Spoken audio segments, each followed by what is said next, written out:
You are listening to Lone Star Community Radio on 104.5 KCZW LP Conroe and 106.1 KZCC LP Conroe and worldwide on irlonestar.com.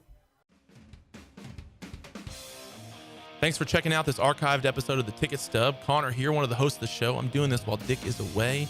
Guys, I know that y'all love the show, but I know that he is the worst part. I'm trying to find another co-host, so if any of y'all have any ideas, please let me know. But in the meantime, go ahead and subscribe to us on iTunes, Stitcher, Google Play, YouTube, all at the Ticket Stub Podcast. You can send us an email at theticketstubpodcast@gmail.com, or you can find us on Facebook at the Ticket Stub. And be sure to listen live every Thursday on irlonestar.com or FM 104.5 and 106.1 in the Conroe area.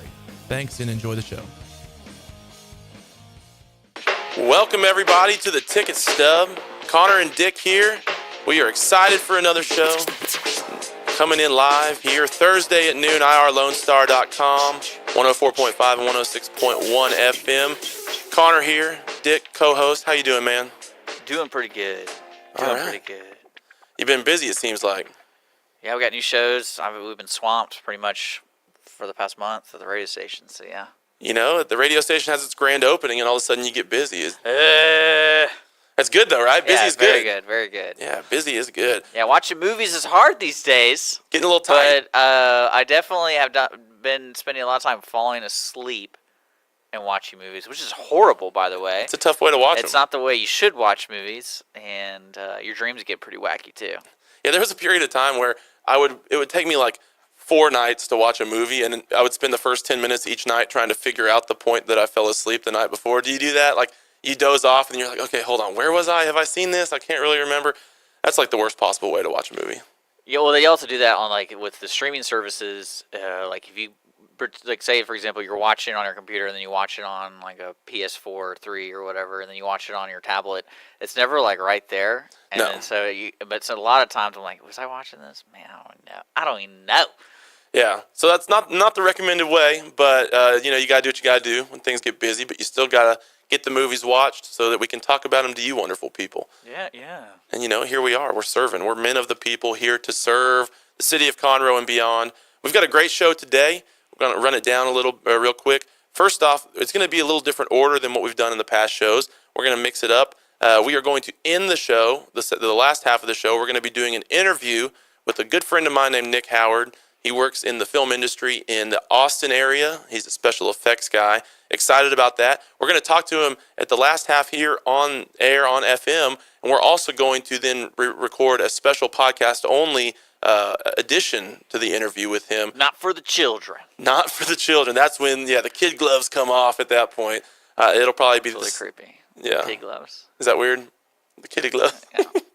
But we'll do that also. So make sure if you're listening on air but you've never subscribed to our podcast feed, make sure you go ahead and do that right now. You'll find an interview we did with Shea Serrano about a month ago that's only available on podcast, as well as the second half of our conversation with Nick. I think that's where we're really going to dive into kind of who is he and his story about becoming involved in the industry, which I think will be really interesting for people. So that's going to happen at the last half into the podcast feed. Dick, I went to the Grand the other day. And guess who I ran into? The theater, right? That's what we're talking about? The Grand Theater. On the North Loop, 336, 45 area? The Conroe Grand Theater. Yeah. Guess who I ran into? Who? Friend of the show, Chris Appel. Oh, Stubby. Yeah, the Stubby Chris Appel. I walk up to and let me just give a shout out because I feel like he deserves a little bit of love for this. I walked up and I was going to go see The Mummy, which I'm going to talk about in a few minutes. Perfect. And I walked up to the ticket booth and I said, I'll take one for The Mummy, please. Which is a sad sentence when you think about it in reflection. I'll take one for The Mummy. And Chris said, oh, hey, Connor, what's up? I said, oh, Chris, how you doing, man? He said, your money's no good here. And I walked in. He let me in. I was like, man. Well, you should. I know. Promote his show. I know. So that's what I wanted to give a promote. Guys, go to the Grand. Go support the Grand. And I do want to let you guys know, too, if you have kids and you're Stubby, they're doing summer kids flicks. It's basically all the way through August, and from what I understand, it's every week on the Tuesday and Wednesday at 10 a.m. It's $4 to get in with your kid. I think your kid's $4. I think you're $4 too. Everybody's, and it comes with like a snack. It comes with a free box of popcorn and a kid's soda. The Iron Giant is next week. I'm actually trying to figure out how I could go. You're trying to rent a kid so it's not creepy for you to show up? I'm going to figure it out. It would also the requirements. I'm here at the station, but at 10 o'clock every Tuesday and Wednesday till August 9th, they're having a different movie. And it's older movies, but you still like the Iron Giant, for example. I always wanted to see that in theaters. I think I saw it a long time ago, and then it's one of my favorite kids' movies. So Please buy like an oversized coat and show up with like a hat and glasses. Show it with my kid gloves. With your kitty gloves on and say, I'd like one for the Iron Giant, please. Well, that's a shout out for people who have kids and they want to bring them to the movies without bothering Connor. Yes.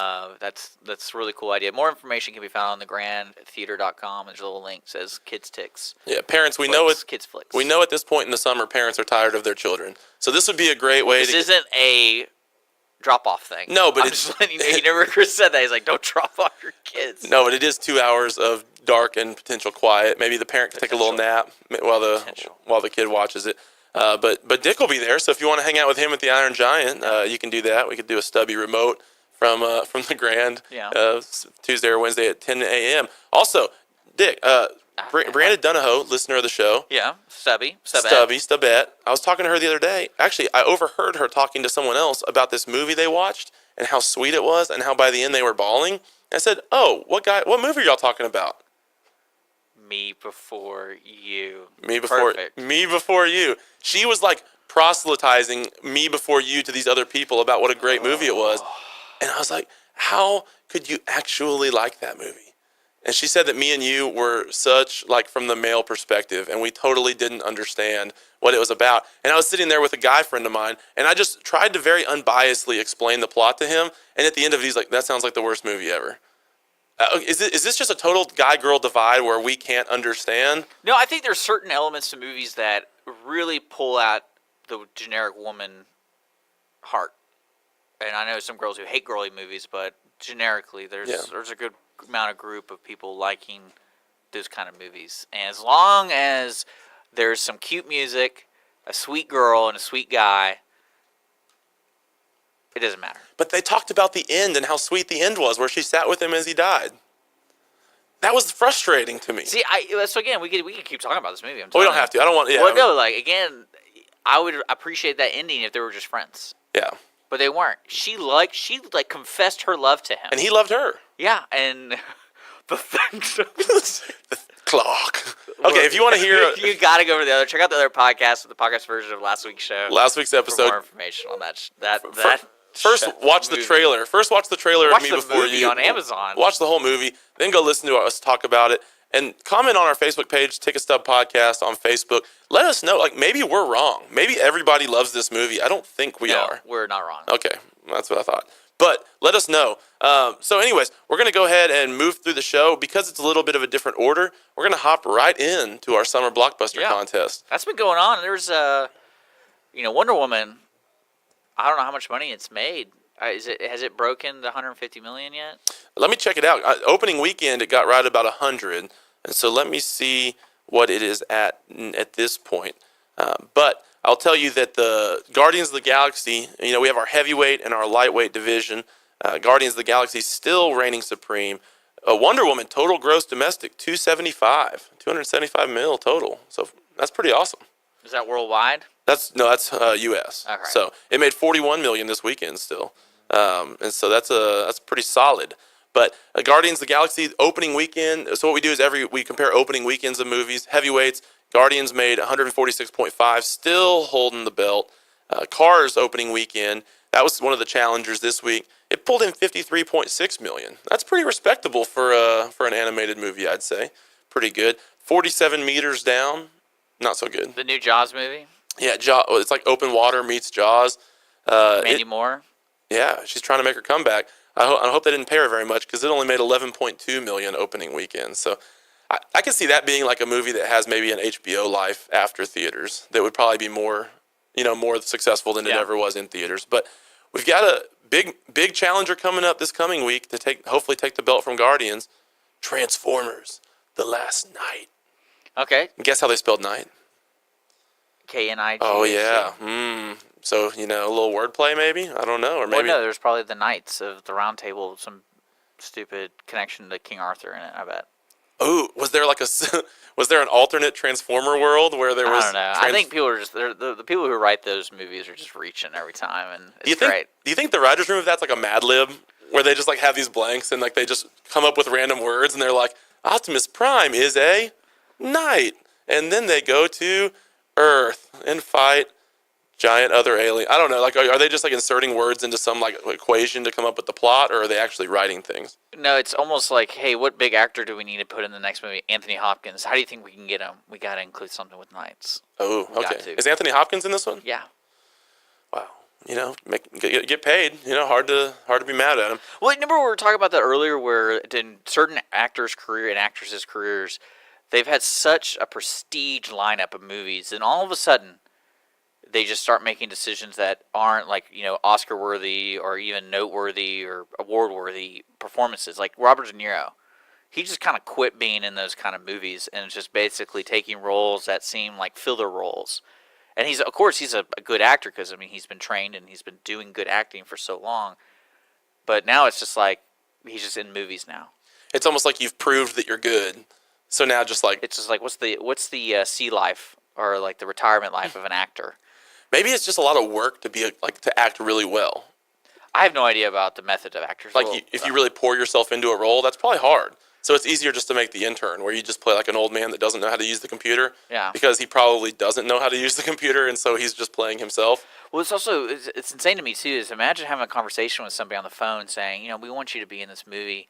It has snakes on a plane, and we'll pay you $10 million. Yeah, what's it called? Snakes on a plane. Oh, What? well, how long is the shoot? What do I need to do? Well, basically, we're on an airplane in the studio, so you don't really have to be outside. And we're talking 3 weeks, 4 weeks. Oh, perfect. I'll be there. Yeah, and you make $10 million. Yeah, $10 million. I'm down. My legacy's not that important to me. I would gladly do that. But anyways. Well, that's what. Speaking of legacy, someone retired. Daniel Day-Lewis. No way. He's retired multiple times, but So is this just like who cares? people were saying he's the Brett Favre of acting, and he came out and said he's retired from acting, and he's one of those dudes who's a method actor, and pretty much every performance he's in. That's what I'm saying. I wanted to see him reach the senior level point of acting. Where he doesn't care anymore. His life, where he's just gonna be in the next Jonah Hill movie, and it's just like, who cares? I feel like he's gonna have some life where he's just on Broadway for the rest of his life. Like he won't be in films anymore, but he'll probably do some like hipster theater or something like that. Well, do you think every theater's hipster now? Oh yeah. No way, man. No, I'm just kidding. But no, he announced that he retired. I don't know if he's retired from the stage, but he retired from movies. Does he have a film coming out anytime? Like, does he I have don't one in know. the can I right don't really now? know. I just remember reading that, and I was like, man, that's gonna suck. Because every movie he's in, it's kind of that gets me to go see it because it's gonna be, it's gonna be at least interesting. I really like him a lot. And really, I was really looking forward to him to go the Nicolas Cage route and just go for it and be in all these movies where he just banks on his name. Yeah, he's in a movie coming out this year, it looks like, called Phantom Thread, where set in the fashion world of the 1950s London, a dressmaker is commissioned to design for members of high society and the royal family. Well, you know what I'm interested in, if someone can pull these numbers up, is I wonder what the average cost of a Daniel Day-Lewis movie is. Because I've never known him on the on the side of, he makes minimum $20 million per movie. I think it's like every movie he's in is in a low budget movie, and it's almost like a requirement from him to be in it that he can't go. Yeah, but I feel like it's always such a period kind of he's always in these elaborate sets, elaborate costumes, elaborate everything like that. I wonder. I don't know. I have no idea about that. But okay, before we get too far sidetracked, heavyweight. So we've got Transformers: The Last Night coming out against Guardians. Lightweight. Guardians are gonna win. Yeah, for sure. Transformers will probably do 50 to 70. Well, unless all the kids who saw Cars 3 hated it, because I know my nephew loves Transformers, and I'm like, man, Transformers isn't really a good movie for a 6-year-old to go see, because just how violent it is. But someone's gonna take him to it. I know it is. It'll do okay. But so lightweight division, Captain Underpants, $23.8 million. It took the lead last week, and we were predicting it to go up against Rough Night, which is kind of like the Girls Hangover, Bridesmaids kind of movie. Rough Night made $8 million, so nothing real spectacular. I guess that didn't really resonate with people. But kind of the surprise lightweight that I really didn't even know much about was this All Eyes on Me movie, which was Tupac. Tupac, yeah. It came out with $28.5 million. 28.5. They spell it all eyes with a Z. Yeah. Yeah. When I was typing that into my little notes here, it auto-corrected it like 6 times in a row, which was super annoying. So if you're trying to Google it or look it up on IMDb, make sure you spell eyes with a Z, which I believe is a Tupac song or an album. And so maybe that's probably why they did that. But coming out next week, nothing is really going to challenge in the lightweight. So All Eyes on Me is going to be the winner. It's going to hold the belt for another week. So Dick, Hugh, let's just go ahead and talk about this. Movies for next week. Is there anything you're hoping to see between now and next week? Yeah, there's actually several movies that I'm looking forward to see. There is Any that you might actually see though? Well, Zodiac. I kind of want to check that okay. out. And Southpaw. I started watching Southpaw, but I didn't get to finish it. So far, one thing I love about Jake Gyllenhaal is he's so intense. Like I saw Nightcrawler, and he's just an intense person on the screen. Yeah, he is. It really is, and I don't know if that's just the way he is as a person, but I feel like having a general conversation with a guy wouldn't be relaxing. You can't have those quiet times with this guy. He's always going to be intense. So you can't just like have a cup of coffee and like talk about life? No, he's always one of those dudes who's got to be moving and like taps his foot all the time. If he could, he'd grab you and talk to you at the same time at every conversation. Yeah, I wonder if he's like a little manic or something. Because now that you're saying that, I'm trying to like think back through the roles and like the ways I've known him. And you're right, it's always pretty intense. Yeah. I have that movie, Zodiac. I've always wanted to check it because I think that was during the time when there's like 3 movies that came out about the Zodiac story. And so I didn't really know which one was the better one. And I think Zodiac was. So that's what I think. David Fincher directed it, so He did. I wanted to check it out. And I like him a lot. His older stuff's a lot better than his newer stuff. And then they got announced that David Fincher's now directing the new Han Solo movie. I think because those 2 directors, those indie directors, quit. Okay. Or they got fired. Either or. Who cares? Good sign. So, well, what's funny is the Star Wars world and also the Marvel world. They're all hiring these indie directors. Yeah. But these indie directors, the reason they're indie directors is because they control the production. But what do they expect when they sign on to these huge $200 million companies? Disney movies? Yeah, and it's like, you're not going to be able to do whatever the heck you want, man. And so some of these guys are artists. So I can't wait to our interview later. I'm going to ask him if this dude's an artist. Okay. And he has some levels of respect. You can ask Nick about his artisticness. He's from Conroe, though, so I don't know how artsy you can be coming from Conroe. But as far as me and my queue, I will probably be checking out the Transformers movie this week just because, I see the big ones. I see the big ones that come to theaters, and this is one. I've seen all the other Transformers movies, so I feel a little bit invested. We're also going to talk a little bit next segment about some sequels and which movie in the sequels, in honor of this Transformers movie, like at what point do sequels peak? Is there kind of a general point where they peak? Which one in the franchise is usually the best? And also, I was perusing the old Amazon the other day trying to find some movies to watch, and Captain Fantastic. I still have not seen that. It was one of the Amazon recommended. That's the Viggo Mortensen movie from last year, and it had quite a bit of buzz around kind of Oscar time and stuff. Never got the chance to see it, so I do want to check that out because I heard really good things about it. So those are my 2 movies. Yeah, the Amazon movie I'm going to check out that actually just came out is a movie called Patterson. It's an independent film. It has Adam Driver, who played the dude from the new Star Wars, the new bad guy. He's an interesting actor. I've seen him on Girls, and then don't check out that show, by the way. That show sucks. And Patterson, he plays a bus driver who does poetry, and so it's going to be an interesting movie. It's going to be an indie film. It's on Amazon. I'm going to check that out too. So my Netflix. It's going to be Zodiac, and then... A bus, like a school bus or like a community bus? Like a city bus? City bus. Okay. So he writes poetry in his notebook. He stops in a bar and drinks exactly 1 beer, then goes home to his wife. So he has like a system, and he does poetry. And then... exactly 1 beer. Okay. I like Adam Driver. I don't know anything about that movie, but I'll be interested to hear you talk about it. So. All right, cool. Well, we're going to head to break. When we come back, we are going to be rewinding some of the movies we've seen in the last week. We're also going to be having our discussion about sequels. And coming up a little later in the show, we are going to be talking with my friend, guy in the film industry, special effects expert, Nick Howard. So be sure that you stay tuned. More coming up on the Ticket Stub when we get back. Relax with a cup of joe or your favorite drink for the Conroe Lake Conroe Chamber of Commerce Chamber Chat. The show airs on the first Tuesday of the month at 11 a.m. on Lone Star Community Radio. Join hosts Courtney Galley and Brian Bondi as they chat about the Chamber's events and programs for the month and invite Chamber members into the studio to talk about their upcoming events and businesses. Learn about your Chamber with Chamber Chat every first Tuesday at 11 a.m. Don't forget to download the Lone Star Community Radio app from your Google Play or Apple Store. Bring Montgomery County's community radio with you anywhere with your smartphone or tablet. If you are in the Conroe area, tune in on FM. That's Conroe's FM 104.5, 106.1. If you are on the computer, bookmark irlonestar.com as your internet radio station. A Lone Star Community Radio. Broadcasting 24/7 from the heart of downtown Conroe, Texas.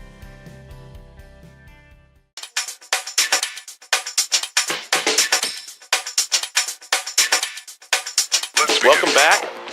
Ticket Stub, Connor and Dick. Woo! Every Thursday, irlonestar.com. Worldwide. Wide. And then Conroe's FM 104.5, 106.1.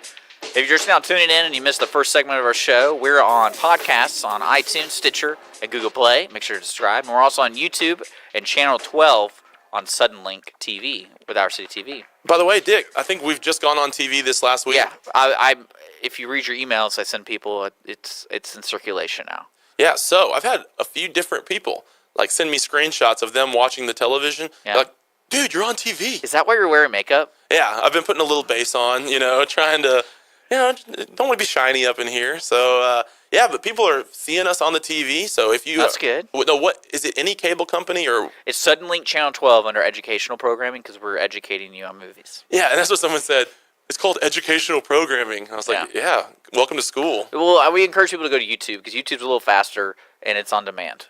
So YouTube, our channel, the Ticket Stub Podcast. And if you want to email us any questions, you want to be a guest, or you just want to give us your input on stupid stuff we say. Or be a sponsor.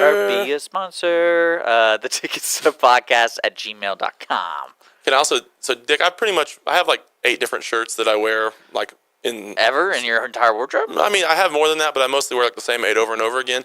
It was a little convicting when I went back to our YouTube channel the other day, and in like I was wearing the same shirt in like 3 different videos, or three different weeks that we've done the show, and then another shirt I was wearing 2 weeks. So of the 8 YouTube videos that we've made, of the 8 episodes, I think I've only worn like 2 of the shirts have spanned 5 of those. Oh, so perfect. So this morning, I literally this morning put on the shirt again that I wore in the other 3, and I thought, wait a minute, I can't do that again. So everybody, if you're looking at me, and you thought I was kidding about the makeup, folks. It's a true story. Yeah, well, a little bit of eyeliner, a little bit of. I used the word rouge the other day, which I think is like blush, and girls laughed at me. Here we go. Anyways, okay, hot makeup talk coming up a little bit later on, but right now we're going to rewind the movies that we've seen over the last week. Dick has been watching House of Cards because he thinks that this is the TV stub instead of the ticket stub. I did see a movie. Oh. Sasha's Party. Oh. And I thought you said Sasha. Sausage. No, Sausage Party. It's on Netflix. So I did see that with a bunch of people, and don't see it. Yeah, I saw it in theaters. The trailer looked so funny. Like, that was one of the funniest trailers I've seen in a long time. Well, I'm really looking forward to the day when people know that kind of comedy is just not long-lasting comedy, and the percentage of hit marks on it is worse than a good. Yeah. Worse than good, or if that makes sense. And I think I know what you're saying. I'm losing faith in Jonah Hill and that band, the Judd Apatow band. I have no faith in any of the movies they make now. I think that would have been a lot better, like 7-minute short or something, than hour and a half. Well, the ending of the movie, that's when that was really funny, because if you watch it with a bunch of people, there's an ending to this film. We can't even talk about it over the FM signal because it is just so random and gross. Yeah. And I remember we're sitting there and everyone's talking because it's towards the end, and all of a sudden everyone got quiet at the same time, and they're like, "What are we watching?" And it gets a little uncomfortable. Well, it's a little hilarious at the same Yeah. time because you're like, "This is this movie." I can't believe we actually watched the whole movie, but yeah. Basically, it was one long, inappropriate joke dragged out over an hour and a half. And don't waste your time with Sausage Party. There's a lot of other better and even worse movies that you better spend your time. But I saw 2 movies this week. The first one, in theaters now, The Mummy. Perfect. A new Dark Universe. Yeah, so It's in theaters right now, PG-13. It's almost 2 hours long. It's directed by this guy named Alex Kurtzman. Didn't know anything about him. Probably that's because this is his first movie that he's directed, first feature. He's produced a lot of like superhero Spider-Man, Amazing Spider-Man movies like that. But this had Tom Cruise, Russell Crowe. Those were the real reasons. I like Tom Cruise, so I was down for that. This girl, Sophia Boutella, who I think has been in a couple other things. Jake Johnson, you may know him from New Girl, and he's been in a couple movies, more comedy than anything else. This is getting pretty rough reviews on the old Rotten Tomatoes. I think it's sitting about 16 or 17%. Not where you want to be if you're wanting people to see your movie. It was bad, pretty bad. I don't think it was 17%. Again, we talk about this often. Rotten Tomatoes isn't always the most, the most accurate because of the way. I hate it, so I don't care. I like it because I think a lot of times it gives a decent image of what the movie's going to be like. But this one, I think it wasn't that bad. But I think for me, this was like a solid, maybe like 2 out of 5 stars. For as far as an action movie goes. It's tried to stay lighthearted. Jake Johnson, especially in the first part of the movie, brought some laughs, brought some humor, kind of lightened it up. And it was one of those action movies where they try to get real serious and then have like a slapstick joke mixed in with all that. And it just felt, it felt kind of weird. Did you see all the other mummies from the 90s? Oh yeah, Brendan Fraser. Yeah. Those are good movies. Well, I think they knew what they were doing. Mm-hmm. They knew it was going to be a fun action film. It wasn't borderlining any real violence, borderlining. I mean, of course, people got like disintegrated and stuff. But it was like skeletons and stuff. But it was a little bit well presented to a younger audience, and it became like kind of like a family, kind of like National Treasure. Yeah. It could be a family film that everyone can watch, and you don't have to worry about it. See, I think that this movie, they tried to pull that same feeling out, but they also, because all superhero movies have gotten kind of like dark and gritty and real, they were also trying to kind of live in that world as well. And I just don't know that it really worked. I like Tom Cruise. I don't think I like this universe they're building. It's not DC, it's not Marvel. It's just the dark universe. The dark universe? My theory is they were going to lose the IP on it, and so they have to create, in order to keep an IP, you have to make something. Okay. And that's why there's like the underground version of the Fantastic Four, and they actually produce something, but they don't release it. And that way they could say they made something using the IP, and they can continue down the road, use it again. That's interesting. Russell Crowe's character is maybe going to be something we see again down the road. He's supposed to be Dr. Jekyll, Mr. Hyde. Yeah, he is. And so that's kind of weird. Well, the original start of it was, if you remember this movie Dracula Untold. I do. Dracula Untold was one of the first, the producers are all kind of the same on both films. And that was kind of the first, the fan theory is that's going to be Dracula in the future Dark Universe. But I doubt they're probably going to get a bigger actor to be Dracula. But that was kind of the theory, is that was start of the universe is... Well, wasn't it Luke Evans or something? Mm-hmm. Okay, but you think even bigger than that? Well, I mean, they have Tom Cruise in the Mummy. That's true. Yeah, that's a good point. And like we've talked about before, in these bigger movies, they find these big name actors and they just shoo them in because they think they need that name. Mm-hmm. Like, to me, the Mummy, you don't need a Tom Cruise. You don't need a Tom Cruise in that kind of movie. If you had a better movie, you wouldn't. Yeah. Yeah. But it's not a very good movie, so they probably did need Tom Cruise. Well, they spent all the money on Tom Cruise. Well, maybe so. So, anyways, I would say wait for Redbox, wait for Netflix on the Mummy. Don't rush out to the theaters to see it right now. Go see like Wonder Woman or maybe Transformers. I don't know about that one. But also on Amazon, a movie called Life Animated. This is a documentary from 2016, directed by this guy named Roger Ross Williams. He's mostly done small documentaries. So this follows a boy named Owen Suskind, who's when he's younger, his parents realize he's autistic, totally nonverbal, seems really hopeless. But what they realize is that he loves Disney movies. And he's actually, over time, they find out that they're able to communicate with him using Disney movies. It's really it's a really cool story, and it's really sweet, and it's really heartfelt. But so in the present day, this Owen is 23 years old, and it keeps flashing back to his younger years, and just the way that he relates to life through Disney movies. He'll say, "Oh, it's like that time in Aladdin." Like every situation, he's relating to the plot of different Disney movies. But where it kind of gets real is that now that he's 23, he's trying to discover how to live on his own. Woo a woman? And it'd be a little creepy? Well, he does have a girlfriend. So, and even that, like, he relates his relationship in terms of, like, how Disney movies end. There is kind of a funny scene where his older brother, is trying to explain to him about, like, kissing and even like sexuality and stuff, and he can't understand it because in Disney movies the Yeah. peak of romance is the kid, like just the innocent kiss, and so he can't really understand beyond that. And so the challenge is, how do you learn to understand life through the lens of life and not through the lens of Disney movies? And then, okay, so it's on Netflix? It's on Amazon. Amazon, Yeah. and it's called? Life Animated. Okay. And I'd really, if you like documentaries, or even if you don't, this is really, it's a good one. It's really sweet, and great cameo by Gilbert Gottfried in there at one point. And I think overall you would really enjoy this. It's about an hour and 45 minutes, and time well spent. So, anyways, those are the two movies I've seen. I think we have to go to the bottom of the hour break here, but we'll be back. And in just a little bit, we are going to be calling up Nick Howard to talk about special effects and a lot to do with the film industry. I'm excited about that look at how things work in the movie world. So stick with us here on the Ticket Stub with Connor and Dick.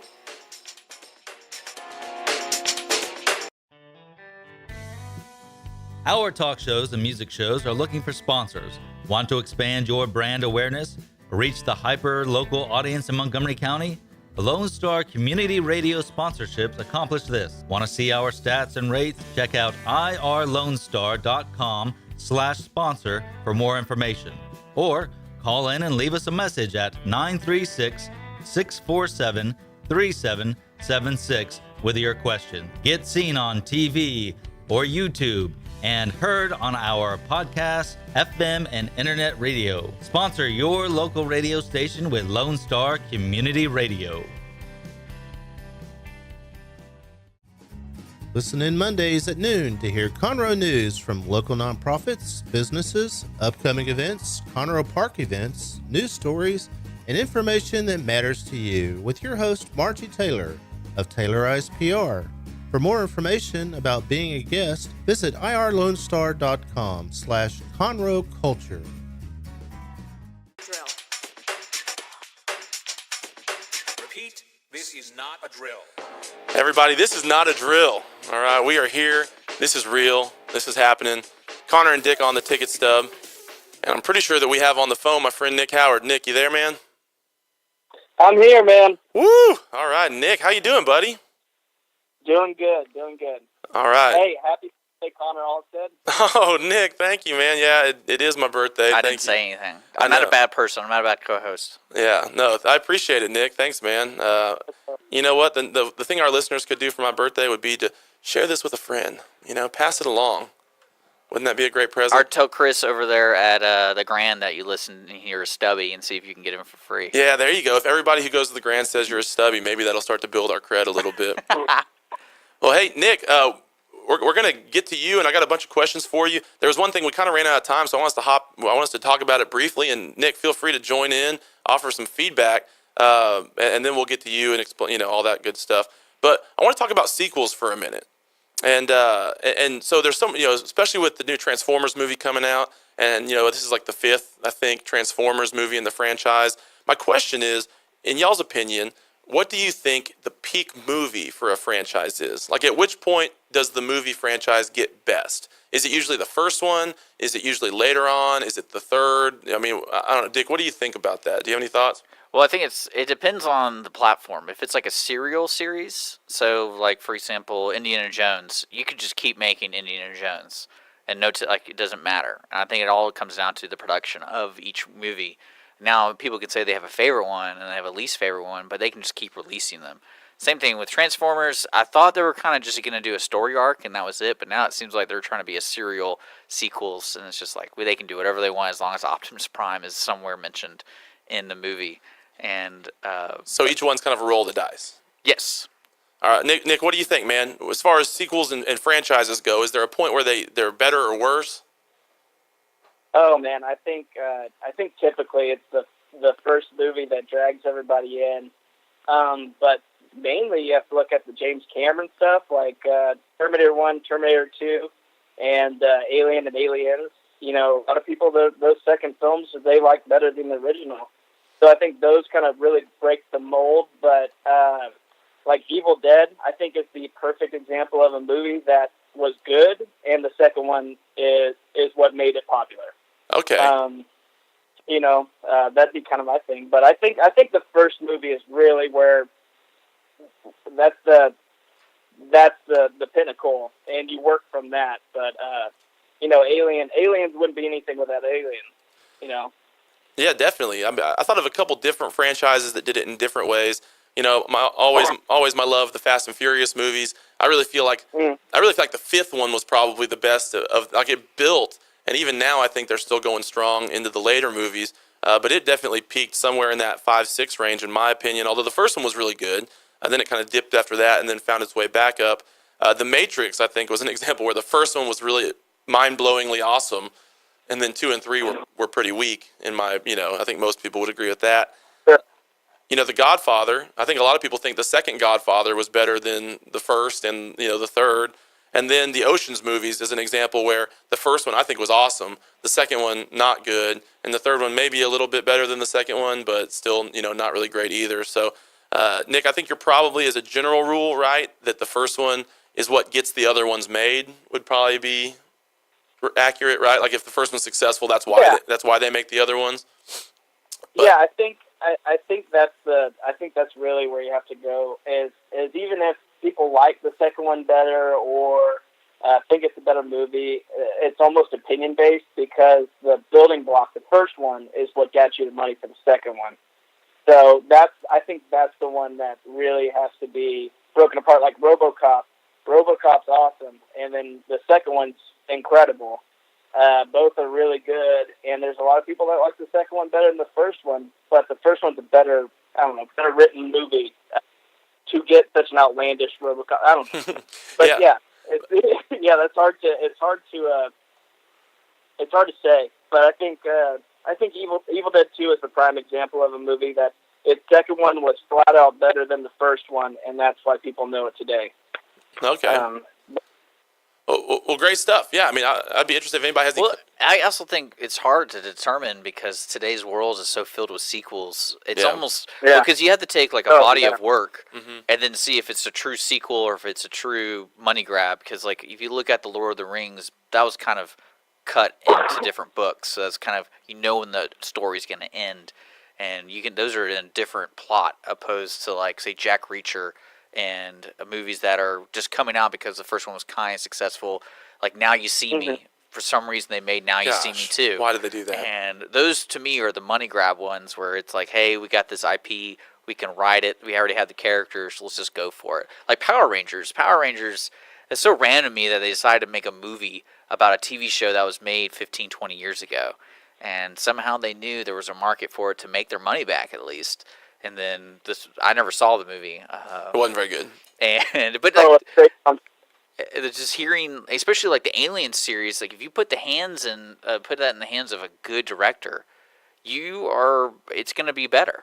Like probably the best example for the movie of the same director is like the Dark Knight. The Dark Knight movie is 10 times better in my opinion from the first and the third one. Like it's on another scale. And unfortunately for the writers, they faced the death of Heath Ledger. I'm always curious to see what would happen in the third one if the Joker was still around, because the Joker is kind of like the nemesis of Batman. Yeah. And so that always would be a continuing story. But, when it comes down to sequels, you're faced with people getting old, and you're faced, what movies do you know that the age just really affected it? Like I couldn't wait for the next Indiana Jones movie after the fourth one. I was like, they're going to make a fifth one? Harrison Ford's like 70s, in the 70s. And yeah, I feel like we're getting that way with Tom Cruise somehow because of his religion is able to not age. Somehow he's prayed to the Scientologist God and it keeps him from aging.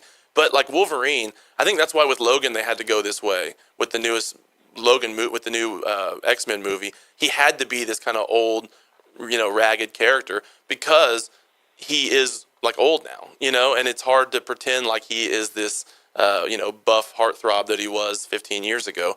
And so I guess maybe with the sequels, the way that they're able to be good, a lot of times at least, if there's like a background story that they're able to build off of, not what you're saying is like Jack Reacher, they just made that movie and then they had to now we have to think of a second one. Well, no, Jack Reacher's different because that's a serial of a series. Like there's books, I don't know how many Jack Reacher books there are, but there's several. And they're very popular in a sense of like it's just an ongoing story about one character. It's similar to like TV shows that don't really have a storyline. It's just really entertaining. Kind of like Star Trek. Star Trek can just keep making episodes because they're all different, and there's no continuous storyline. Now there is some, depending on what TV shows you watch. Well, a good example too is Game of Thrones, which is popular. They're doing their new series starting next month, or in August, I think, or whenever it was, July. But like, no one really knows what's the best season, because I think a couple of them are the books, and then a couple of them are going off script, and so no one really knows what's good or not. And same thing with The Walking Dead. I mean, that's another series that went off the mark. Yeah. Anyways, if you're listening and you have some comments about sequels, if you have like a favorite, that maybe if your second or third movie in a series is your favorite, please comment on our Facebook page, Ticket Stub Podcast. Let us know. But we got Nick here. We don't want to waste this time. This is time well spent. Nick, I got a couple of your credits here. You can tell me what I missed. But Nick has worked on some movies that you have very likely heard of, and some TV shows as well. The movie Joe with Nick Cage. Nick, you worked on that, right? Yes, I did. From Dusk Till Dawn, Transformers, Age of Extinction, Laser Team, the HBO series The Leftovers. And Nick, you're working on a couple other things as well, or you just finished a couple other things, right? Yeah, we just finished filming in Dallas for 6 months for Queen of the South, which is the second season, and it's currently on USA showing right now. I think they're on episode 3 or 4 of that, but we just finished that, and The Sun just had its season finale, which is what we did last year, and that's with Pierce Brosnan. And that was a really good time. All right. So, Nick, kind of explain what your role is in the film industry. Like, what is it exactly that you do? Well, I do special effects for film. I mainly do pyrotechnics, explosions, handling of stunts, and things of that nature. We do a lot of fake elements too. Anytime you see fire, water, or snow, or anything like that, or wind, that's us. And I also do creatures. I do creature suits and character design, sculptures, and a little bit on the art department side of that. Those are really kind of what I mainly do in film. Yeah, so basically you get to blow stuff up and, control the weather and all that exciting stuff that every boy would want to do as growing up. That's pretty awesome. In fact, today you were a little bit worried about the timeline for today because didn't you had somebody coming to inspect you? Tell us a little. I mean, is that boring stuff or what is that? Well, I'm applying for a new license for me, and this would be allow me to purchase high ordnance explosives and stuff like that.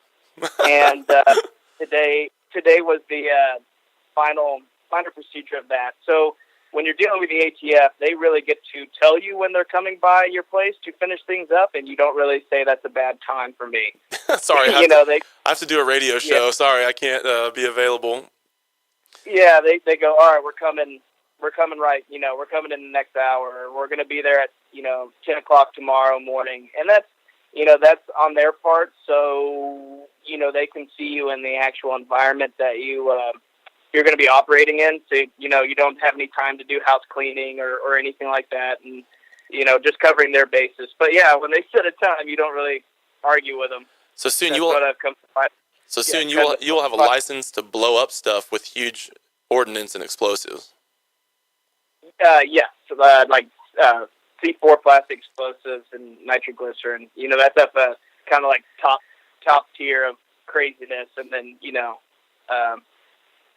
but that would be what the license would cover. Dude, that's awesome. I'm pretty jealous of that. So Nick, you've worked on a lot of projects. You've worked on some really cool stuff. What has been one of your favorite? We mostly focus on film. I know you do some television or some for TV as well. But as far as film goes, what's been one of the favorite projects that you've worked on? Oh man, so this is going to be a bummer because nobody's going to know what it is. But it's a horror movie that I did. It's called The Devil's Candy. And it's an up and coming horror movie. It's got like a 98% on Rotten Tomatoes. It's gaining a lot of traction. People are really stoked about it. It was my first special effects foreman job, which means I ran the set. I was in charge of making sure everything was executed and all the gags went off well and stuff like that. So that was my first time having that position. That was a really great show with great people, and the subject matter was really, it's a genuinely good movie. Most of the movies you work on aren't good. You just, to be honest, but that one was, it's a really good movie. And if y'all haven't seen it, or if any of your listeners haven't seen it, please go check out The Devil's Candy. You will not be disappointed. It is a really good, suspenseful horror movie. It's got Ethan Embry in it, and he's a great dude.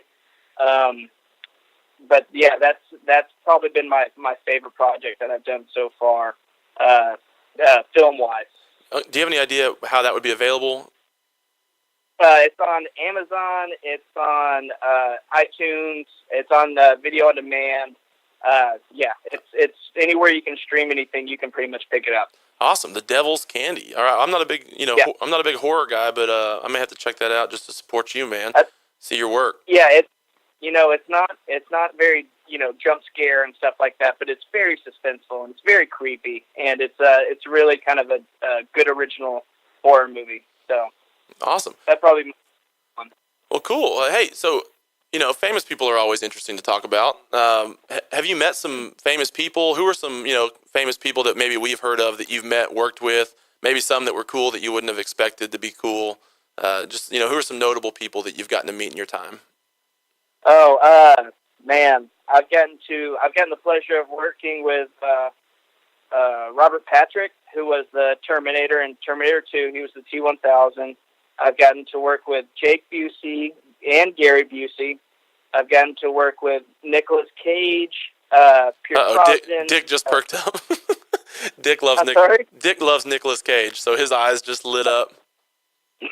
Oh man, and Nicolas Cage, to answer your question, guy that I thought was going to be, from all the stories that I heard and stuff like that, I thought that guy was going to be super unapproachable and he was very weird, but in a positive way, was Nick Cage. He was great. Yeah, it was pretty cool getting to work with him and getting to talk with him. Pierce Brosnan, another guy that was absolutely a true professional. I had my, every day on the sun, I carried my GoldenEye N64 cartridge in my backpack, building up the courage to get him to sign it. And I got him to sign it on one of his last days there. And he was like, oh, yeah, talking about the game and how he hates the cover of it because it makes him look weird. And he was a really great guy. So for like months, you carried around an N64 cartridge? Oh yeah. And, and that's the thing is, what's strange about my job is I'm the one that, I get to talk to these actors and stuff like that every day. And I'm the one telling them, hey, there's going to be a fireball, right next to you, or there's going to be a 20-foot, there's 20 feet away from you, there's going to be a 20-foot fireball or an explosion, and, walking through all the safety stuff. And you really get to know people that way because they trust you and you have to trust them and you communicate on that level. But, it's still that fanboy in you has to turn off when you're talking to them like that. Like it's just another guy that you just want to make sure everything's safe and okay for him. And then as soon as you walk away from that situation, then you're back to that fanboy of like, oh my gosh, that's Pierce Brosnan, and like, my GoldenEye cartridges, my backpack, and I want to find a good time for him to sign it and stuff like that. And it's a weird double-edged sword. That's great. Is it strange to be like instructing and controlling these famous people? Oh yeah, absolutely. And I'm one of the youngest guys that do this, and I'll be the youngest guy that owns this license when I get it. But that's a hurdle. That's a main hurdle. But it's also it's very strange talking to somebody that you grew up watching their movies, and walking them through a battlefield of all these explosions and little pyrotechnics that you have going on around them, and being a part of that when they were they're still my hero. Pierce Brosnan is still my James Bond, and Nicolas Cage is still oh my gosh, I can't remember his name from Face Off, but Castor Troy, right? Or was that the other one? Castor Troy, that's it, Castor Troy. And you sit there and talk to him, and then you step back, and that's one of those things that you do on the drive back home. You're like, wow, what am I doing? Like, this is ridiculous. What kind of life I'm is telling this? I'm telling you, James Bond, like, it's a very strange thing. Somebody that was such a big part of your childhood that never knew that you existed now knows your name and will forget it. He'll forget it at the end of the show like you never existed. But, it's a very strange situation. Yeah, that would be weird for James Bond to be like, "Hey, Connor, come here." Wait, what? Hold on, what? Yeah. That's all I heard was Nicholas. Oh, Nicholas. Nicholas, if I had my head like this, it has more like an Irish accent, but I can't do any accent. Hey, you were nailing it, But man. You were nailing it. Yeah.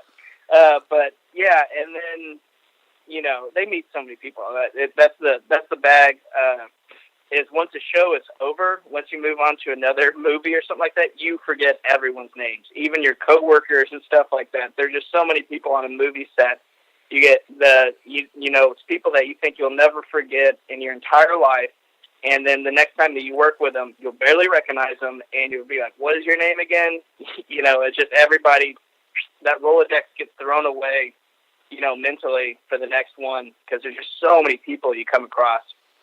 Yeah. But yeah, that's a little weird. Yeah, that's so interesting. Well, man, so we're almost out of time here on the radio show, but Nick, we're going to keep you over for the podcast-only extended interview. And so everybody, if you're listening, be looking out for that. It'll probably release sometime either tonight or tomorrow. But I got maybe one final question for you, Nick, and quickly. If you just could think of like one thing that the average person doesn't know about making a film or being on set on film, like what's one thing that the average film goer doesn't know about the whole process or being on set? Oh gosh, how much work it takes. How much work it takes for one episode of TV. For one 30-minute episode of TV, we shoot for 9 days, 9 whole days. Wow. For an entire day of shooting, an entire 14 to 16-hour day of shooting, we get maybe 5 or 9 minutes of usable footage. That's crazy. And how much footage goes on, like stays on the cutting room floor out of that? Oh, just massive amounts. You wouldn't. The amount of materials that we go through, paper. I mean, every day we get probably 2 revisions to a script almost, which is 75 pages of revisions that we get every single day. So we go through, I don't know how many reams of paper, but an industrial amount of paper for one episode, and all that gets, left on the cutting room floor. There's tons of stuff that we shoot that we never see. There's been multi-$1,000, $20,000, $30,000 stunts and explosions that we've done that will never make it to film. You never see them again. They'll never, no one will ever see them. Yeah. And that's a really tough thing to deal with. I bet. Because, you spend a week building something, and you'll never be able to show it to any of your friends or family or anything like that. Especially if it's something you're really proud of. I can imagine that being hard if you worked hard and you're excited about what you've constructed or created.